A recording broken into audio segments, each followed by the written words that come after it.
हाय students, मी गुणवंत माळी स्वागत करतो तुमचं माझ्या यूट्यूब चॅनलमध्ये. So this is our first lecture for the preparation of MST CET. बघा मित्रांनो, मी जसं तुम्हाला प्रॉमिस केलं होतं की प्रत्येक चॅप्टर आणि चॅप्टरमधला प्रत्येक टॉपिक यावरती आपण MCQ सोडवून घेणार आहोत.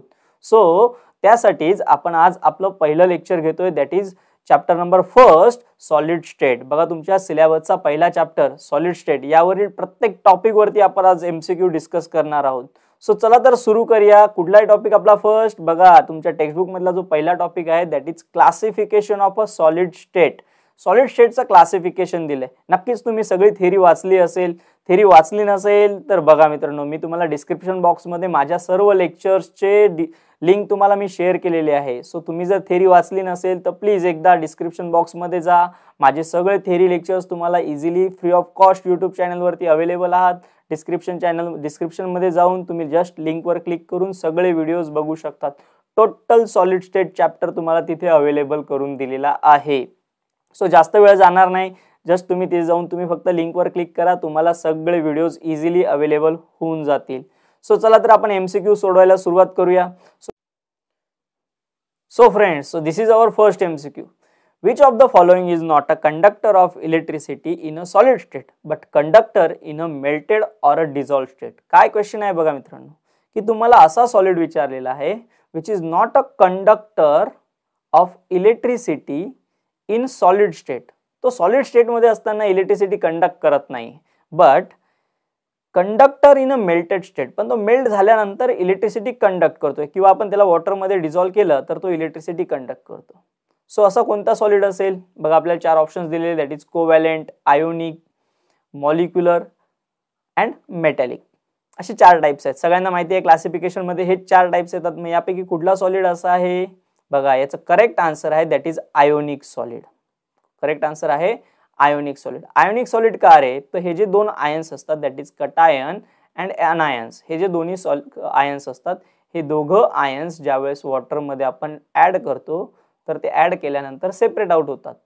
ओके, सेपरेट आउट झाल्यानंतर इझिली आयन्स मूव्ह होऊ शकतात. That's why they can conduct electricity in a melted state, किंवा वॉटर डिझॉल्व झाल्यानंतर वॉटर मध्ये सुद्धा ते इलेक्ट्रिसिटी कॅरी करू शकतात. आणि यामध्ये रिलेटेड एक गोष्ट कायम लक्षात ठेवायची की ऑल सॉल्ट, सगळेच्या सगळे सॉल्ट्स हे आयोनिक असतात. सगळेच्या सगळे सॉल्ट्स काय असतात?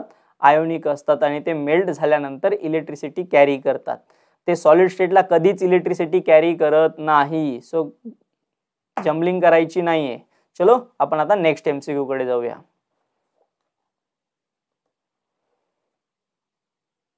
So friends, this is our second MCQ.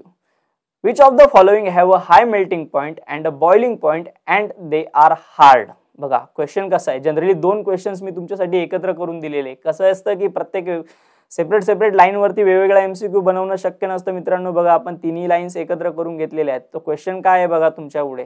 Which of the following have high melting point, correct, high boiling point and they are hard. Easy आहे, एकदम इझी आहे. तुम्ही जर टेक्स्टबुक मध्ये व्यवस्थित रीड केलं असेल तर तुम्हाला लगेच लक्षात येईल. The covalent solids are having a high melting point, high boiling point and they are hard in nature. मग कधी कधी पेपरला फक्त which one of the following is a hardest, which one of the following is hard, सगळ्यात जास्त hard कुठला आहे तर तुम्हाला असं पण विचारलं जाऊ शकतं, किंवा कधी कधी असं पण विचारतात which one of the following having a high melting point and a boiling point, असंही सेपरेटली विचारलं जाऊ शकतं. So one and the same thing आहे. लक्षात ठेवायचं आहे की याचा आन्सर आहे कोव्हॅलेंट सॉलिड्स. का रे मित्रांनो? तर त्यांच्यामध्ये कोव्हॅलेंट बॉन्ड प्रेझेंट असतो. याच्यातलं बेस्ट एक्झाम्पल जर लक्षात ठेवलं ना तुम्ही तर तुम्हाला लगेच क्लिअर होऊन जाईल. That is nothing but a diamond. बघा डायमंड सगळ्यांना माहिती असेल. तर diamond is a hardest substance that we know. आपल्याला माहित असलेला सगळ्यात जास्त हार्ड सबस्टन्स कुठला आहे तर डायमंड आहे. मग डायमंड कुठल्या टाइप मध्ये क्लासिफाय केला जातो? कोव्हॅलेंट मध्ये. करेक्ट ना? सो डायमंड कोव्हॅलेंट मध्ये क्लासिफाय केला जातो. डायमंड मधला कार्बनचं हायब्रिडायझेशन काय ते पण तुम्हाला लक्षात ठेवायचं आहे. डायमंड मधल्या कार्बनचं हायब्रिडायझेशन असतं sp3. सिमिलरली ग्राफाइट दिलेला असतो तुम्हाला, ग्राफाइटचं हायब्रिडायझेशन असतं sp2. हे हायब्रिडायझेशन देखील तुम्हाला इथे प्रिपेअर करायचे आहे. सो अशा वेळेने तुम्हाला इथे क्वेश्चन क्लिअर होतोय. लक्षात ठेवा क्लासिफिकेशन मध्ये क्वेश्चन येतो which one of the following having a high melting point and boiling point. So चारींमध्ये सगळ्यात जास्त melting point, boiling point hard कोण असतं? कोव्हॅलेंट सॉलिड असतं. सो चला आपण आता नेक्स्ट MCQ कडे जाऊया.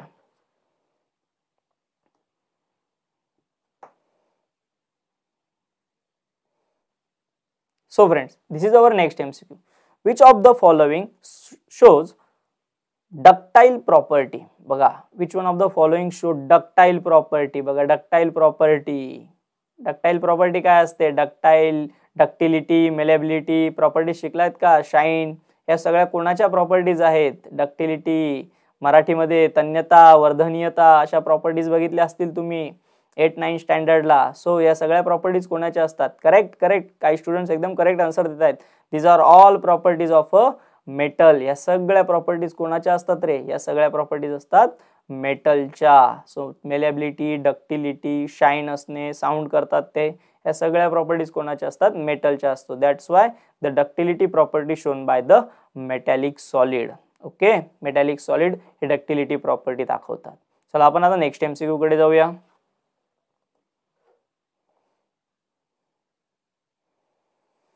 So friends, this is our next MCQ. Which of the following pair show the isomorphism?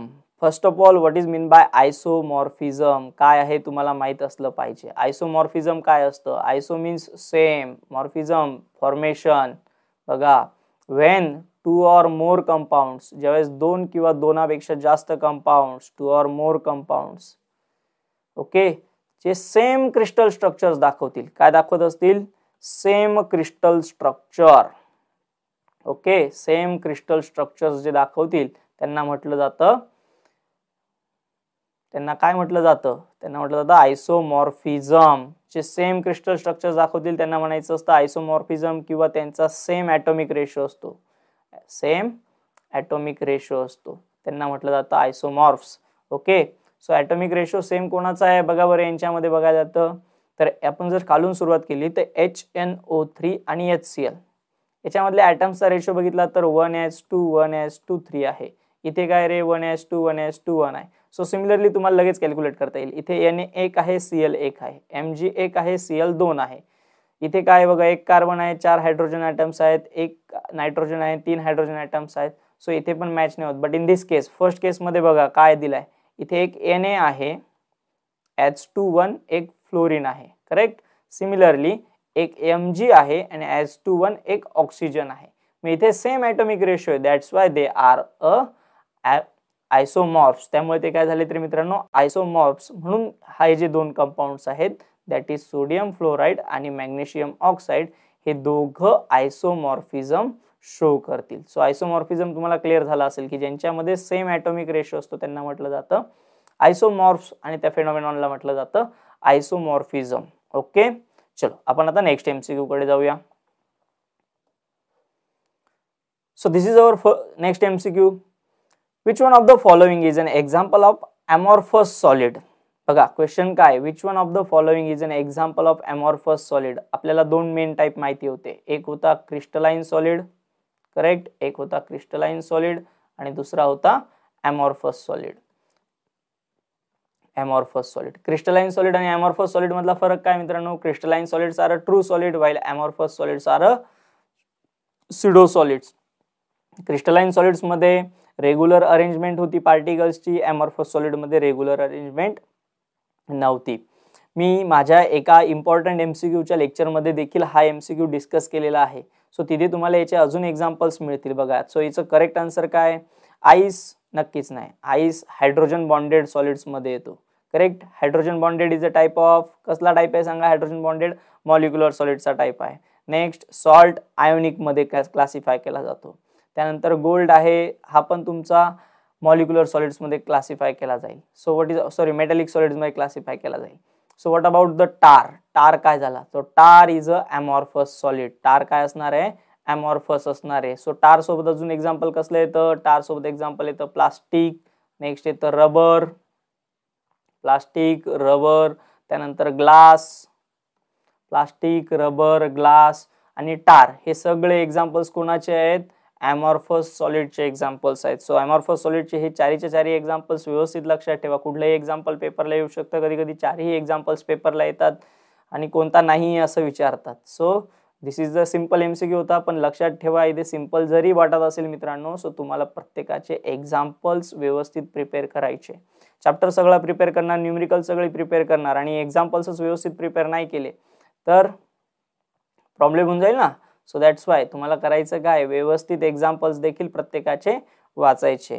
बघा मित्रांनो, तुम्हाला MCQ आवडत असतील तर नक्कीच चॅनलला सबस्क्राईब करा आणि तुमच्या फ्रेंड्स सोबत देखील शेअर करा. शेअर केल्याने होणार काय, तुमच्या मित्राचं आणि तुमचं दोघांचं MST CET preparation free of cost होणार आहे. बघा, मी प्रत्येक टॉपिक आणि टॉपिकवरील MCQ घेण्याचा प्रयत्न करतोय. So free of cost preparation मिळत आहे मित्रांनो. सो चान्स सोडू नका. आपल्या फ्रेंड्सलाही सांगा, आपल्या ग्रुपमध्ये शेअर करा. प्लस तुम्हाला अजून काही नोट्स नोट्स हव्या असतील, मागच्या वर्षाच्या क्वेश्चन पेपर्स हव्या असतील, काही प्रिपरेशन नोट्स, स्टडी मटेरियल्स हवे असेल तर तुम्ही माझ्या टेलिग्राम चॅनलला देखील जॉईन करू शकता. टेलिग्राम चॅनलची लिंक मी तुम्हाला ॲट दी एंड तुम्हाला शेअर केली आहे. तसेच व्हिडिओच्या डिस्क्रिप्शन बॉक्समध्ये देखील तुम्हाला टेलिग्राम चॅनलची लिंक मिळणार आहे. तुमचे काही डाऊट्स असतील तर ते देखील तुम्ही माझ्यासोबत व्हॉट्सअपवरती शेअर करू शकतात. माझा व्हॉट्सअप नंबर सुद्धा ॲट दी एंड व्हिडिओमध्ये दिलेला आहे. डिस्क्रिप्शन बॉक्समध्ये तुम्हाला देखील तुम्हाला ते मिळेल. तुम्ही कुठलेही डाऊट्स तुमचे माझ्यासोबत शेअर करू शकतात. आपण दोघंही स्टडी करून MST CETचा चांगल्यात चांगला रिझल्ट आणण्याचा प्रयत्न करूया. चला तर आपण नेक्स्ट MCQ कडे जाऊया. So this is our next MCQ.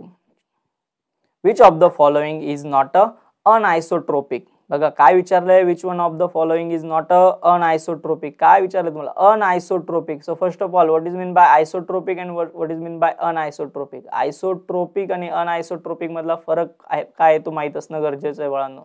आयसोट्रोपिक आणि अनआयसोट्रोपिक म्हणजे काय, ज्यावेळेस आपण यांच्या प्रॉपर्टीज मेजर करत असतो आणि त्या जर डिफरंट असतील डिफरंट डायरेक्शनला तर त्यांना आपण काय म्हणत असतो, अनआयसोट्रोपिक. आणि त्या जर सेम असतील तर त्यांना काय म्हणत असतो आपण, आयसोट्रोपिक्स. करेक्ट. सो असा डिफरन्स होता. तर यामध्ये जर तुम्ही व्यवस्थित बघितलं तर क्युबिक हा असा शेप आहे किंवा असा क्रिस्टल स्ट्रक्चर आहे की दॅट इज ओनली अन आयसोट्रोपिक. तोच फक्त एक असा आहे की जो आयसोट्रोपिक आहे. बाकीचे सगळे अनआयसोट्रोपिक आहे. बाकीचे सगळे अनआयसोट्रोपिक्स आहेत. सो फक्त याच्यामध्ये लक्षात ठेवा, क्युबिक हा एकच फक्त आयसोट्रोपिक आहे जो त्याच्या प्रॉपर्टीज डायरेक्शन नुसार चेंज करत नाही. So this is an only isotropic example. बाकीचे 7 उरलेले जे 6 आहेत, टोटल 7 स्ट्रक्चर्स होते ना ब्रॅव्हिसचे, त्यापैकी उरलेले जे 6 आहेत हे सगळे अनआयसोट्रोपिक आहेत. आणि फक्त विचार केला तर हा जो क्युबिक आहे that is all about the isotropic. हे तुम्हाला टेक्स्टबुक मध्ये देखील रीड करायला मिळत नाही मित्रांनो. सो टेक्स्टबुक जरी व्यवस्थित वाचलं तर सोबत प्रिपरेशनची खूप गरज असते.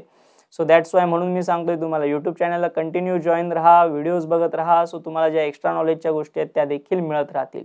So cubic is a only isotropic while other are anisotropic. Okay.